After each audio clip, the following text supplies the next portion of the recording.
बिस्मिल्लाहिर्रहमानिर्रहीम, अस्सलाम वालेकुम।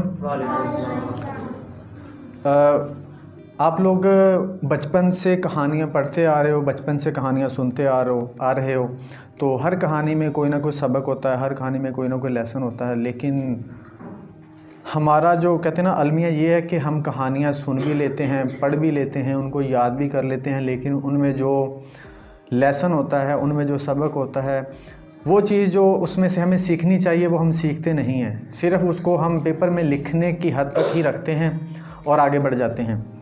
तो आज एक छोटी सी कहानी है, आपने उसमें भी एक बहुत अच्छा सबक है, उसको मैं आपको वो सुनाऊंगा।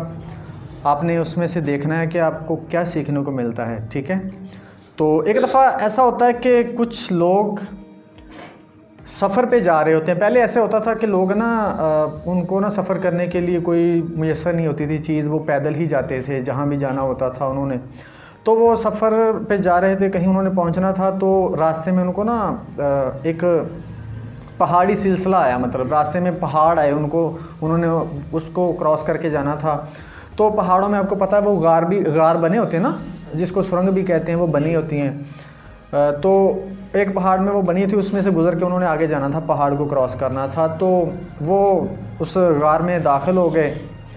तो अंधेरा होता है, आपको पता, गार के अंदर। तो वो काफ़ी बड़ा था, तो इसलिए अंधेरा था उसके अंदर। तो मतलब लंबा था वो, जितना ज़्यादा लंबा होगा उतना मतलब उसको जो रोशनी होगी वो थोड़ी दूर ही जाएगी, बाकी उसका अंधेरा ही होगा उसके अंदर। अच्छा, वो उस गार के अंदर अब दाखिल हो गए सारे। अब गौर से सुनना है आपने कि इसमें से क्या निकलता है, आपके मतलब आपको सीखने के लिए क्या मिलता है। गार के अंदर दाखिल हो गए, थोड़ा सा वो चलते हैं, अंधेरा हो जाता है बिल्कुल ही। तो चलते चलते उनके पाँव के नीचे ना पत्थर आते हैं, छोटे छोटे पत्थर। क्या आते हैं? उनके पाँव के नीचे पत्थर आते हैं। उनमें से एक आदमी वो पता क्या करता है, उसके जहन में, अब देखना, उसके जहन में आता है कि यार ये पत्थर वो ना लड़खड़ा रहे हैं। पत्थर जब पाँव के नीचे आते हैं ना, वो कहते हैं ना कि लड़खड़ा जाता है ना पाँव, तो गिरने का ख़तरा होता है। तो उनमें से एक ने सोचा कि यार ये पत्थर मैं उठा लेता हूँ, आज हम गिरते गिरते बचे हैं, तो कल को कोई और आएगा तो वो भी गिर ना जाए। तो वो क्या करता है, इस नीयत के साथ, इस सोच के साथ कि कोई और ना गिर जाए, पत्थर उठाता है, जेब में डाल लेता है। अब सुनिएगा, उसकी क्या नीयत है कि कोई और ना गिर जाए, ठीक है। इस नीयत से वो पत्थर उठाता है, उठा के जेब में डाल लेता है। अच्छा जी, अब वो चल पड़ता है। वो एक आदमी ने उठाए होते, बाकी नहीं उठाते। अच्छा, थोड़ी देर होती है तो सामने चलते जा रहे हैं। थोड़ी देर सामने देखते हैं कि वो दूसरा ना गार का दरवाज़ा, उनको रोशनी नज़र आती है, वो जो दूसरी साइड पे होता है ना, वो भी खुला होता है, तो रोशनी नज़र आ रही है कि ये वो सामने है दरवाज़ा। अच्छा जी, अब वो चल रहे हैं, तो चलते चलते जब वो दरवाजे के करीब पहुँचे हैं ना, दूसरी साइड से जब उन्होंने निकलना था, करीब पहुँचते हैं तो उसी वक्त ज़लज़ला आ जाता है। क्या आ जाता है? ज़लज़ला आता है। तो वो भाग के ना बाहर निकल जाते हैं। अब वो जब पहाड़ों में आपको पता है कि वो गार बने होते हैं, जब ज़लज़ला आता है तो बाज़ औक़ात पहाड़ बैठ जाता है, ठीक है, चट्टानें गिरने शुरू हो जाती हैं, पत्थर गिरना शुरू हो जाते हैं। तो वो भाग के, इस डर से कि कहीं हम नीचे ना आ जाए, वो भाग के बाहर निकल जाते हैं। जैसे ही वो बाहर निकलते हैं तो वो जो गार है ना, वो बैठ जाता है।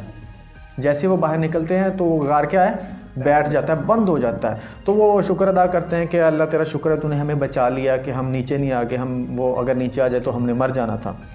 अच्छा, अब ये वो शुक्र अदा कर ही रहे हैं, तो वो आदमी जिसने वो जेब में पत्थर डाले होते हैं उठा के, इस नीयत के साथ कि कोई दूसरा आएगा वो गिर ना जाए लड़खड़ा के, वो कहता है यार ये वज़न है मेरी जेब में, तो मैं ऐसा कहता हूँ निकाल के फेंक दूँ। वो जेब में हाथ डालता है, जैसे ही फेंकने लगता है, ऐसे करता है, तो वो क्या होते हैं, हीरे होते हैं।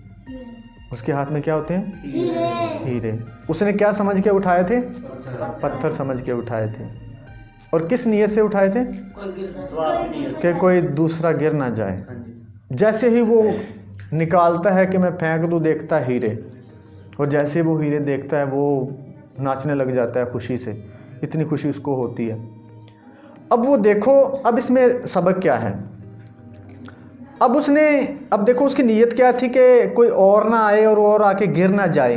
उसने उस नीयत से वो पत्थर उठा के जेब में डाले। जैसे वो बाहर निकला, वो बाहर फेंकने लगा, उसने देखा वो पत्थर हैं। अब देखो, जब बंदा इस नीयत के साथ कोई काम करता है कि यार मेरे भाई का भला हो जाए, मेरे दोस्त का भला हो जाए, मेरे मोहल्ले वाले का भला, मेरे हमसाए का भला हो जाए, उसका अल्लाह ताला इनाम इसी तरह से देता है।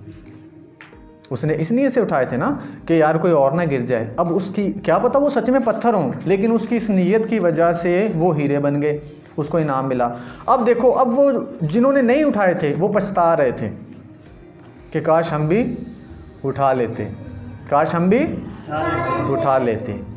अब वो वापस भी नहीं जा सकते उठाने के लिए, क्यों?